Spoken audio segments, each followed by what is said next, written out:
lain pula. Jadi kita kena terimalah hakikat itu. Jutaan terima kasih, saya mewakili pihak IDAS, jutaan terima kasih kepada semua yang sudi hadir pada pagi ini. Terima kasih banyak-banyak. Terima kasih juga kepada pihak Datuk kerana sudi bersama dengan kita, walaupun sebenarnya Datuk sedang dalam perjalanan ke Ranau, tapi Datuk bermurah hati untuk singgah di sini. Sebelum saya akhiri bicara buha kita pada pagi ini, sekali lagi saya mengajak tuan-tuan, terutamanya penduduk setempat, untuk datang ke Festival Convocation IFDAS. InsyaAllah datang bawa ramai-ramai anak-anak, keluarga, adik-beradik atau semua datang ramai-ramai.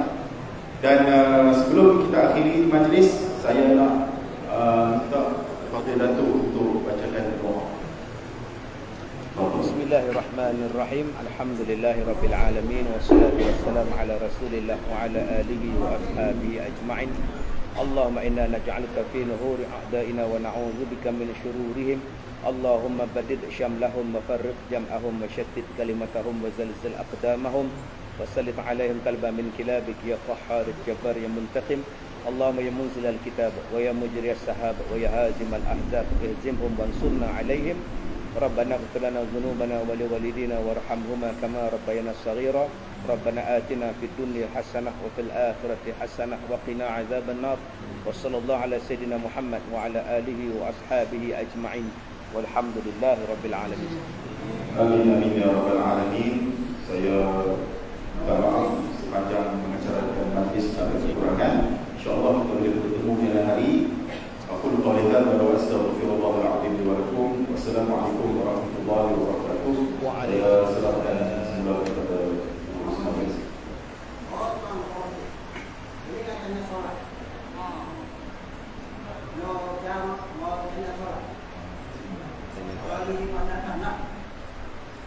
Bila adil nama cerita okey, cubalah tanya satu je.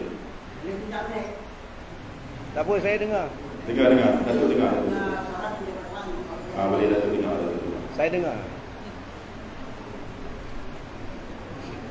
Assalamualaikum warahmatullahi wabarakatuh. Waalaikumsalam. Saya Ahmad bin Abdul Aziz, berasal dari Kampung Bandar, jiran yang satu kampung Korat.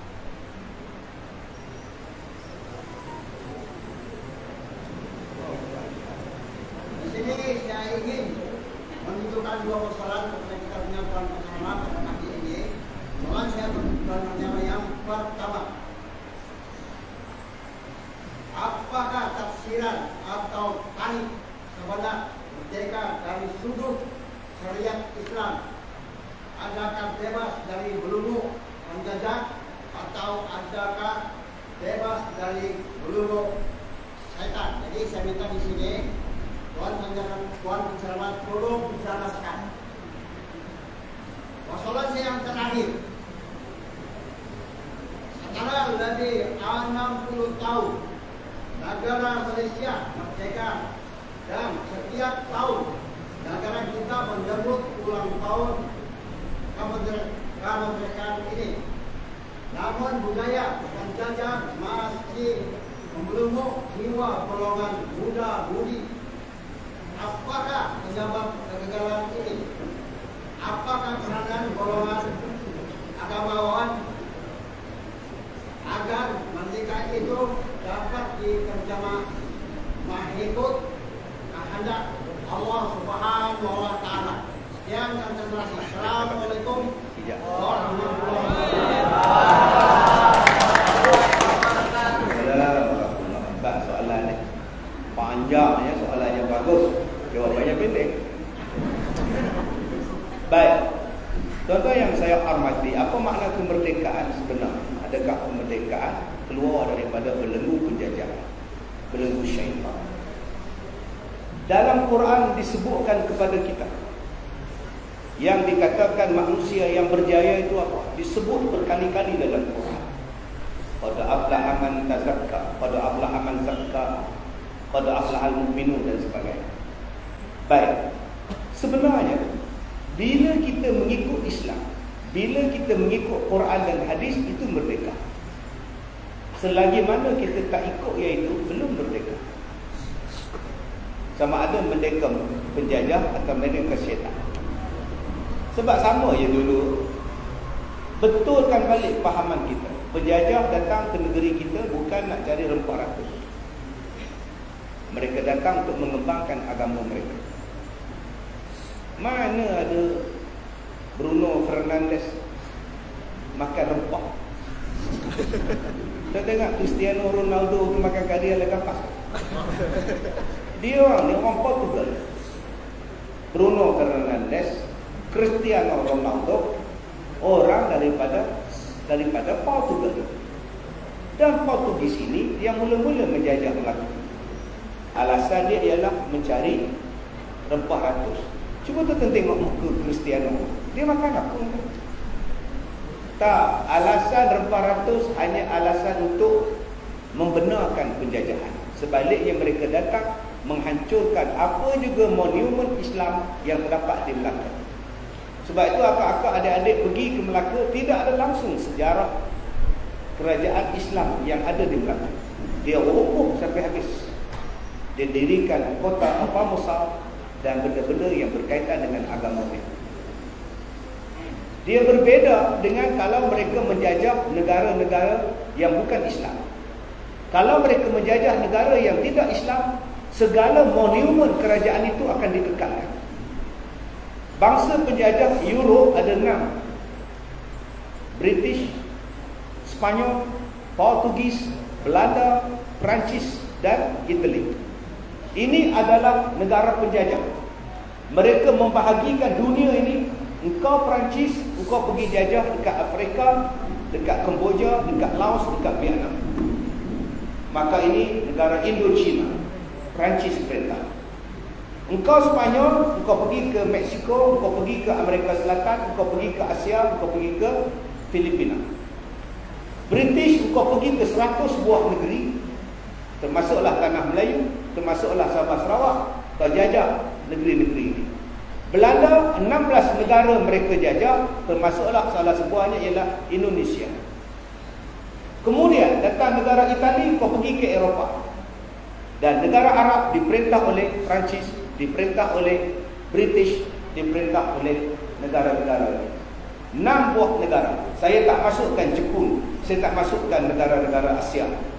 Yang saya sebut ialah 6 buah negara Europe yang memecah belahkan dunia, memecah belahkan pentadbiran dunia, memecahkan nama dia divide and rule. Dia masuk dalam satu negeri, dia akan huru-harakan negeri itu. Dia masuk dalam negeri India, dia buang kerajaan Islam India. Dia masukkan bangsa lain. Dia datang ke tanah Melayu, dia buang kerajaan ini, dia masukkan bangsa lain. Akhirnya peta negara itu berubah. Peta population penduduk berubah. Jumlah akan berubah dan berbagai bangsa akan berubah. Maka pada masa itulah akan menimbulkan konflik sampai sekarang di mana-mana tempat yang dijajah oleh mereka. Jadi tuan-tuan yang saya hormati, tujuan mereka datang ialah membawa satu benda yang tak pernah terfikir pada kita. Sesuatu yang bercanggah dengan Quran. Memang mereka dah balik ke negara mereka, tetapi fahaman mereka belum lagi keluar daripada fahaman kita. Contoh fahaman paling mudah ialah manusia berasal dari beruk. Sampai sekarang kita belajar manusia asal dari beruk. Sedangkan dalam Quran manusia dari. Sampai bila tuan-tuan nak merdeka? Daripada kecil kita dari buruk, kita dari buruk, kita dari buruk. Takkan Nabi Muhammad pada buruk? Nabi Muhammad semulia-mulia makhluk, tiba-tiba disebut asal dari buruk. Pemahaman kita masih belum merdeka. Sebab tu saya cakap berkali-kali pada pihak kerajaan, berkali-kali pada pihak kementerian, mana silibus, mana mata pelajaran yang bercanggah dengan Quran, buang. Ambil yang Quran punya. Yang paling mudah ialah dalam pendidikan sains, dalam pendidikan sejarah. Orang mengatakan bahawa manusia zaman dulu kuno. Orang mengatakan dahulu manusia zaman dahulu bodoh, duduk dalam gua, tak pandai bercakap, tak pandai makan, makanan yang dimasak.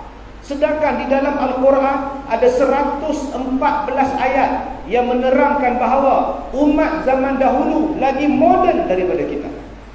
Tuan-tuan buka dalam surah Ar-Rum ayat 9. Allah Ta'ala sebut orang dahulu memakmurkan bumi lebih daripada kamu memakmurkan. Orang dahulu asyadda minhum quwwah, kuat lebih daripada mereka.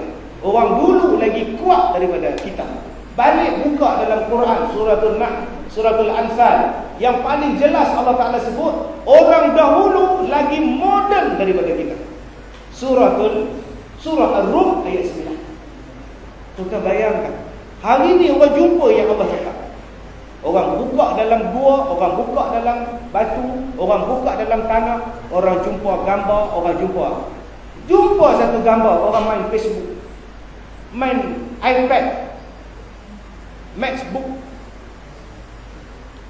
pakai baju angkasawan, patung yang berusia ribuan tahun, ada jet, ada helikopter yang dijumpai di dinding gua. Jadi masa bila masyarakat dulu bodoh? Zaman Nabi Nuh dah buat kapal. Saya tanya pada tuan-tuan, antara kapal dengan rumah, mana yang orang buat dulu? Rumah dulu ke kapal dulu? Rumah dulu baru buat kapal. Kalau kapal Nabi Nuh boleh buat, takkan rumah tak boleh buat. Sedikit. Adik-adik nanti berjalan. Saya orang yang pertama dalam Malaysia, ustaz yang pertama dalam Malaysia yang bawa orang naik kapal cruise, melancong 13 tingkat, buat ceramah, buat kuliah dalam kapal yang besar 13 tingkat. Saya dibawa masuk dalam bilik makan dia orang. 1,000 pekerja, 1,500 penumpang, 2,500 makanannya satu kapal untuk 4 hari 3 malam. Soalan saya, Nabi Nuh bawa binatang berpasang-pasangan, agak-agak makanan dia banyak tak? Tuan-tuan pernah fikir tak? Sebab tu abang kata tadi, ustaz kata tadi, saya kata tadi, buka Quran, kaji. Takkan Nabi Nuh bawa makanan, yang nak makan tu gajah, sekali makan hutan. Dia simpan dalam makanan tu, dalam makanan apa? Peti ais. Bila saya sebut peti ais, tuan-tuan gelap. Mana ada gambar tu? Habis tu dah simpan dalam apa? Dia dengar dia buat Asyura. Makan nak buat Asyura ni makanan Nabi Nuh. Ya ke makcik? Makcik ingat rimau makan kacang ke makcik? Rimau dibawa, singa dibawa, zirafah dibawa, segala binatang berpasang-pasangan dalam kapal dia. 3 tingkat, binatang, manusia, makanan. Air banyak mana tuan-tuan? Dalam makanan apa yang dia simpan bekasnya, dalam bekas apa yang dia simpan air. Banjir berbulan-bulan, berminggu-minggu, dan mereka boleh hidup. Cuba guna otak. Paling adik-adik kena kaji. Nabi Nuh buat bangunan atas bukit. Anak dibawa. Ribut datang, hujan datang, air dari bumi datang. Tiba-tiba Nabi Nuh cakap, "Wahai anakku, naik atas kapal." Anak dia jawab, "Tak payah ayah, saya banyak bukit, banjir takkan ke bukit." Cuba akak-akak duduk tingkat atas bangunan tu, seorang duduk di sini, agak-agak dengar tak? Leha. Apa? Leha. Ya. Tapi kalau adik-adik duduk di sini, pensyarah duduk tingkat atas, Mat, kau di mana? Dalam masjid. Buat apa? Ceramah Ustaz Kazim tadi dia bagi salam tu dah berhenti kan. Itu sambung pula. Agak-agak dengar tak? Boleh tak saya kata, kalau Nabi Nuh bercakap dengan anak dia menggunakan alat telekomunikasi? Guna otak. Al-Quran ni suruh kita berfikir tentang. Balik, buang minda. Sebab tu kita kena kaji sejarah.